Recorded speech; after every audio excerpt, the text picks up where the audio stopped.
اس نے گھر سے بھاگنے کا بڑا فیصلہ کر لیا تھا۔ اس فیصلے کا اپنے بوائے فرینڈ کو بتایا۔ وہ خوشی سے چلایا، یہ ہوئی نا محبت۔ گھر سے بھاگنے کے لیے پچھلی رات کا وقت طے آ گیا۔ وہ چوری چھپی اپنے چند ضروری کپڑے اور اپنی چھوٹی موٹی چیزیں بیگ میں پیک کر کے مقررہ وقت کا بے چینی سے انتظار کرنے لگی۔ اس دوران اس کے بوائے فرینڈ کا کال آ گئی اور کہنے لگا، ماں نے کوئی زیور شیور بھی بنایا ہوگا، وہ بھی ہاتھ میں کر لو، مشکل وقت میں کام آئے گا۔ اچھا، میں کچھ کرتی ہوں۔ اسے پتا تھا کہ اس کی ماں نے اس کے لیے سونے کے زیورات بنا رکھی تھی۔ وہ ماں کے کمرے سے زیورات نکالنے کی ترتیب سوچنے لگی۔ وقت بہت کم تھا۔ وہ جیسے اپنی ماں کے کمرے کی طرف بڑھی، ماں کمرے کے دروازہ کھول کر باہر آ گئی۔ ایک لمحے کے لیے وہ ماں کو سامنے دیکھ کر سکتے میں آ گئی۔ ارے میری شہزادی، تم اتنی رات کہیں جاگتی پھرتی ہو اور یہ تیار ہو کر کہاں جا رہی ہو؟ وہی تو بتانے آ رہی تھی، رات کو لیٹ فون آیا تھا، یونیورسٹی والوں نے ایمرجنسی کچھ کام کے لیے بلایا ہے، میری کچھ سہیلیاں بھی جا رہی ہے۔ اس نے خود کو سنبھالتے ہوئے جھوٹ کر دیا۔ اچھا، تم ایسا کرو کہ تم میری کمرے میں بیٹھو، میں تمہارے لیے کچھ بنا کر لاتی ہوں۔ ماں کچن میں چلی گئی۔ وہ ماں کے کمرے میں داخل ہو گئی۔ اس نے جلدی سے پیٹی کی دروازہ کھولا اور اس کی نظر سب سے پہلے اپنے لیے بنی لال رنگ کے لہنگے پر پڑی، جو اس کی ماں نے شادی والے دن کے لیے اس کی پسند کی بنوایا تھا۔ ماں اکثر مجھے کہتی تھی کہ جب میری بیٹی یہ پہن کر دلہن بنے گی تو شہزادی لگے گی۔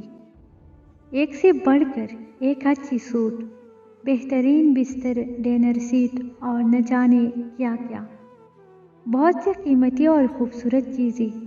کچھ چیزیں تو ایسی تھی جو ماں نے چوری چوری بنا رکھی تھی، جن کا علم بھی مجھے آج ہوا۔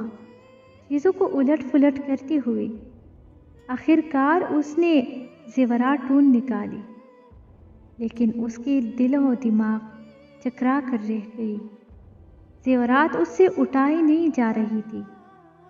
اس نے کمرے میں نظریں دوڑائی تو دیکھا فریج، مشین، برتن سب کچھ پڑا ہوا تھا۔ ایک ماں کے کمرے میں ایک دلہن کا مکمل سامان پڑا ہوا تھا۔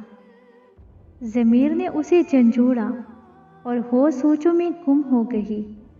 ماں کی کوکھ سے جنم لینے سے لے کر اب تک میری ماں باپ نے میرے لیے کیا کچھ نہیں کیا، میری اگلے گھر کا سامان تک بنا دیا، اور میں بے پیس بے وفا کیا کرنے جا رہی ہوں؟ مار کے اپنے ماں باپ کو خود مرنے جا رہی ہوں۔ محبت کا سمندر گھر میں ہے اور میں محبت کا دریا سیر کرنے جا رہی ہوں۔ اس کی آنکھیں بھیگ گئی تھی۔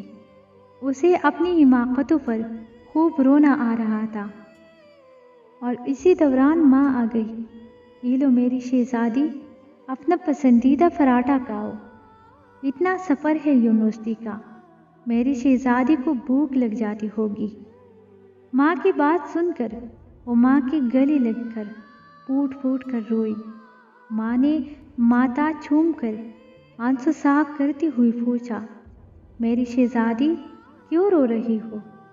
وہ نظریں چراتے ہوئے کہنے لگی، ماں مجھ سے کتنی محبت کرتی ہو نا؟ یہ بھی کوئی بات ہوئی؟ ماں سے بڑھ کر کون محبت کر سکتی ہے؟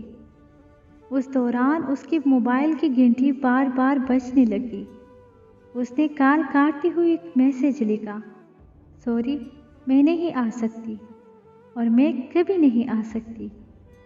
یہ جو ماں کی محبت ہوتی ہے نا، یہ محبتوں کا بھی ماں ہوتی ہے۔ اللہ پاک ہر بیٹی کا نصیب اچھا کرے، اور اللہ تعالیٰ سب پر ان کے والدین کا سایہ ہمیشہ سلامت رکھے، آمین۔